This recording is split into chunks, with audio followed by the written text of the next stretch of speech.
The finals just had a brand new hotfix. We also have to go over some of the quote-unquote recent leaks, as well as the explanations from devs. We have some more confirmations for the Ruby Ranked, as well as skins. We have one last final update for the Frog petition, as well as an update with the community goals, as well as the pink canvas shoes, and a whole bunch more. What's up, world? It's Utopia back in with another video. Today we're checking out all things the final. Okay, so first up, we do have that update with the community goal, as well as when you will receive your pink canvas shoes. So we do have a server and game update from Embark Oscar, who went on here to say your brand new set of pink canvas shoes should have arrived in your inventories now. He also went on here to say congratulations once more for completing the community goal, and that next time will be for sure harder. They also went on to announce those 5 t-shirt winners from the previous week. But yeah, as of right now, you should have those pink canvas shoes in your inventory. That should pop up as soon as you launch the game. So you will receive a little animation and pop-up showcasing that you did receive the pink canvas shoes. Again, you had till yesterday around 4 and 5 p.m. depending on your time zone. If you don't see the pop-up, you can just head to your inventory and see if they are there. However, if you didn't play a game of Terminal Attack all week or play one by yesterday around 4 and 5 p.m. depending on your time zone,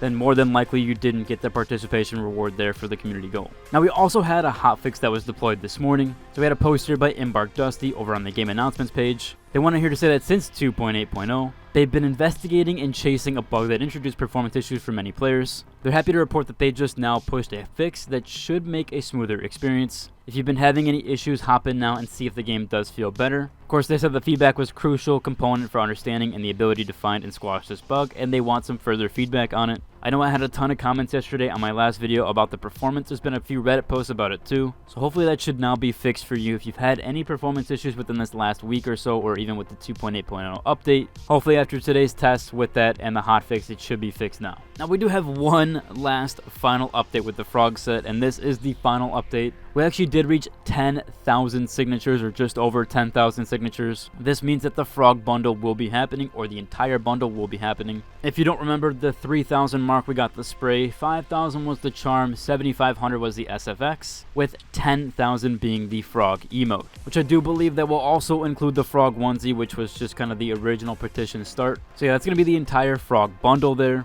Again, more than likely assuming this is going to be a store item or a store-bought item, seeing as they wanted enough signatures to assure that people would buy this bundle, or at least be enough interest in this bundle. Again, that's finally the last update here, as we did reach the full 10,000 signatures, and there's no more goals there, so this should be done and over with. We'll have to wait and see on how long this does all come to fruition. I know they were working on some stuff prior, or at least had some of the Frog bundle done, but again, since everything is basically done with there and there's no more goals to reach, we will be done talking about the Frog petition. Now, there was this post that blew up over on the Reddit, which the promo for the new Sledgehammer skin, this had apparently been removed from the files with the 2.8.0 update, which showcases this Ruby Sledgehammer that has S3 Ruby contestant. Looks really cool and very highly detailed. However, there is a little bit with this. So originally this was thought to be an actual leak from the game files. However, we even had a developer here comment on this post, and this was from Embark Dusty, who went on to say this is really impressive. The person who made this has some serious skills and dedication. They went the extra mile to try and make it look like one of our items. But alas, this is not a leak. So this was just made. This was a really good fake for the Ruby skins. We also have some further confirmation with the Ruby stuff, the Ruby skins, and the Ruby rank, where Rob also went on to comment about this image over on the Discord.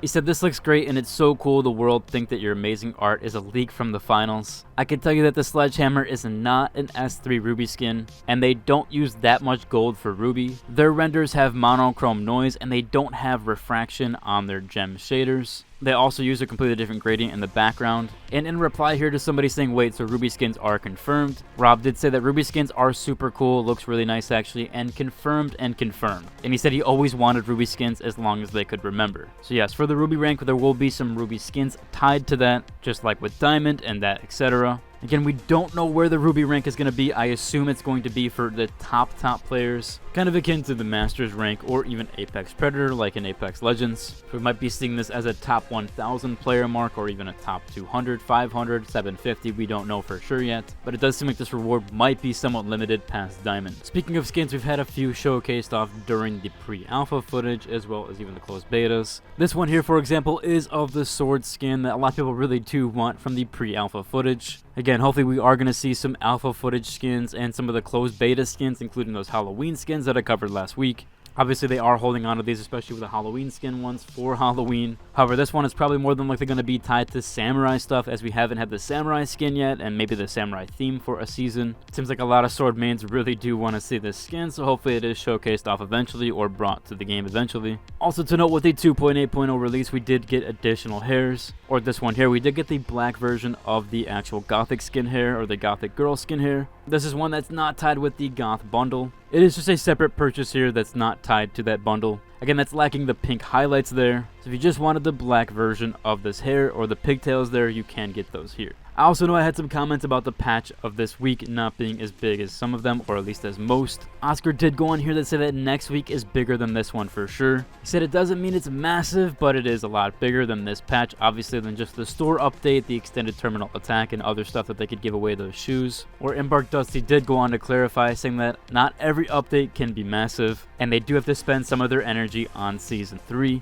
Again, they do have to gear up for that and get ready for Season 3. And I do know they said there's going to be a much bigger marketing push for Season 3. They said with Season 2 there would be, however, I do think they pulled back eventually because there was a lot of stuff going on there. And also it is to be believed that Embark, as well as the finals, is going to have a showcase at the Summer Games Fest, as they are highlighted as one of the developers there, so we more than likely will see a Season 3 teaser there, which I do think is a massive push and will definitely get it into open eyes. I also know as of recently there's been a lot of comparisons with the finals and X Defiant. We even had this post here that went over it going from the finals to X Defiant. Definitely a highly upvoted post. It's been a big course of discussion, especially from other YouTubers as well as other final YouTubers. I played X Defiant back in 2021, so I've been waiting for that game for quite some time, although I haven't really delved into it as of recently, aside from the few betas and closed tests, as well as recently that open beta and open test. However, over those course of a few years, the game didn't really change, and it seems like the finals does keep pace up with content a lot better there. We're also seeing quite a big drop off on Twitch overall from where it was previously and now fallen past Call of Duty. So again, I wouldn't have too much grievances there. I do think that's going to pull a different player base and not necessarily from the finals. I also think with the Summer Games Fest, as well as some of the recent marketing pushes that the finals will kind of take back off, or at least re-garner that attention in the forefront there. Although I might cover X Defiant stuff, I still will always cover the finals and the news around that game itself. So I wouldn't worry too much if you are seeing some people covering X Defiant overall.